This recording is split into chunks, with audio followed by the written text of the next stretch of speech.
కేంద్ర హోంశాఖ మంత్రి అమిత్ షాపై మొగల్పురా పోలీస్ స్టేషన్లో కేసు నమోదైంది. ఎన్నికల ప్రచార సమయంలో ఎలక్షన్ కమిషన్ రూల్స్ను బ్రేక్ చేశారని Congress party PCC vice president Niranjan ఎన్నికల ప్రధాన అధికారికి ఫిర్యాదు చేశారు. ఓ చిన్నారి చేతిలో ఉన్న బ్యానర్పై కమలం గుర్తు ఉందని, చిన్నారుల చేతిలో ఆప్కి బాత్ 400 సీట్స్ అంటూ కూడా రాసి ఉందని, ఇది ఎలక్షన్స్ రూల్స్కి వ్యతిరేకమని పేర్కొన్నారు. ఎన్నికల నియమాలను పట్టించుకోకుండా చిన్నారులతో ప్రచారం చేయించారని కంప్లైంట్ చేశారు.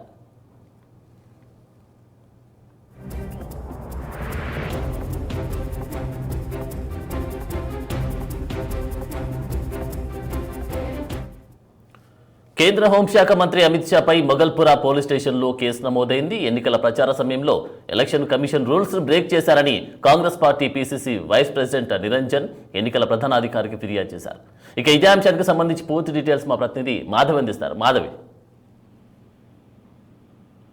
మొన్న జరిగిన హైదరాబాద్ లో మాధవీలత ఎవరైతే మద్దతు ఇవ్వడానికి వచ్చిన అమిత్ షా పైన ఇద్దరు చిన్నపిల్లలు అది బ్యానర్ పట్టుకొని అందులో మోడీ 400 సీట్లకు పైన గెలవాలి అంటూ ఏ బ్యానర్ అయితే పట్టుకున్నారో వాటిని సమ్మతిస్తూ ఆయన సైగ చేస్తూ వారిని పైకి రమ్మనడం అనేది చట్టరీత్యా నేరంగా కూడా పరిగణించడం జరిగింది.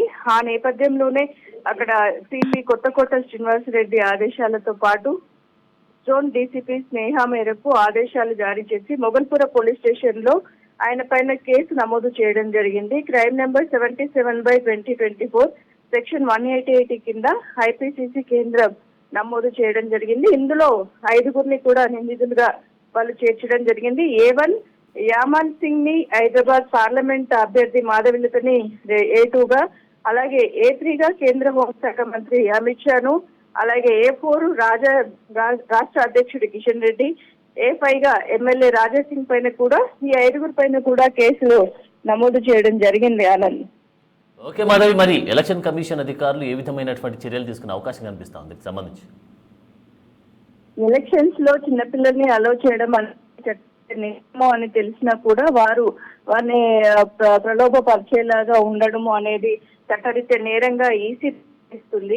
ఈ ఎలక్షన్స్ కమిటీ దీన్ని సీరియస్ గా తీసుకుంది. అందులో ఎవరైనా సరే ఇలాంటివి చేసినట్లయితే తప్పకుండా చర్యలు తీసుకోవాలి అన్నట్టుగానే ఈసీ స్పందించింది. ఈ పైన కూడా పూర్తిగా ఇంకా విచారణ జరిపించాల్సి ఉంది. హైదరాబాద్ పోలీస్ కమిషనర్ కి కూడా వారు ఆదేశాలు జారీ చేయడం జరిగింది. దీనిపైన పూర్తి వివరాలు తీసుకొని వారికైతే తప్పకుండా వారిని మందలించే అవకాశం అయితే కనిపిస్తుంది. Anand, thank you Madhavi.